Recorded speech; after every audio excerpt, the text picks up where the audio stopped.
नमस्कार, मी नवनाथी दटे. फुलंब्री तालुक्यामध्ये यावर्षी खरीप हंगामामध्ये मका पिकाच्या क्षेत्राची सगळ्यात जास्त लागवड झालेली म्हणजे 22,000 हेक्टर क्षेत्रामध्ये लागवड केलेली आहे. आता isakal.com आहे देशातील नंबर 1 ची मराठी न्यूज वेबसाईट. प्रत्येक अपडेटसाठी isakal.com ला नक्की भेट द्या. परंतु आता जे सध्या आहे शेतकरी सध्या अडचणीत सापडलेला आहे. लष्कर अळीनं मका पिकावर हल्ला केल्यामुळे शेतकरी आता संकटाशी झुंज देत आहे. महागडी औषधी फवारणी देखील करू लागलेला आहे.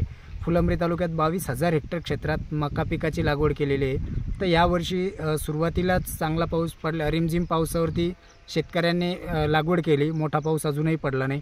परंतु आता शेतकऱ्यासमोर आणखी एक मोठं नवीन संकट शेतकऱ्यासमोर आलेलं आहे. यामध्ये प्रामुख्यानं जे मका पिकाचा जो पोंगा असतो तर त्याच्यामध्ये मोठ्या अळीचं साम्राज्य दिसून येते आणि याच्यामध्ये विशेष म्हणजे अमेरिकन लष्कर अळी, ह्या लष्कर अळीने आता मका पिकावर हल्ला केलेला आहे. त्यामुळे त्या मकाच्या याच्यामध्ये मोठ्या प्रमाणात अंडी या अळीने घातलेले आहे. त्याची प्रजनन क्षमता ही फार मोठी असल्यामुळे शेतकऱ्यासमोर आता एक मोठं संकट उभं राहिलेलं आहे. तर या लष्कर अळीच्या नियंत्रणासाठी आता कृषी विभागाने सतर्क होऊन गावागावामध्ये शेतकऱ्यांचे मेळावे घेऊन या लष्कर अळीला नियंत्रणात आणण्यासाठी मार्गदर्शन करावं अशी मागणी आता शेतकरी करू लागले आहे.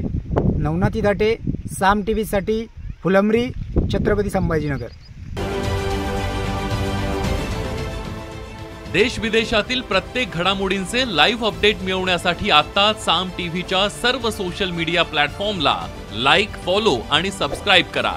तसंच सर्व नोटिफिकेशनसाठी बेल आयकॉन प्रेस करायला विसरू नका.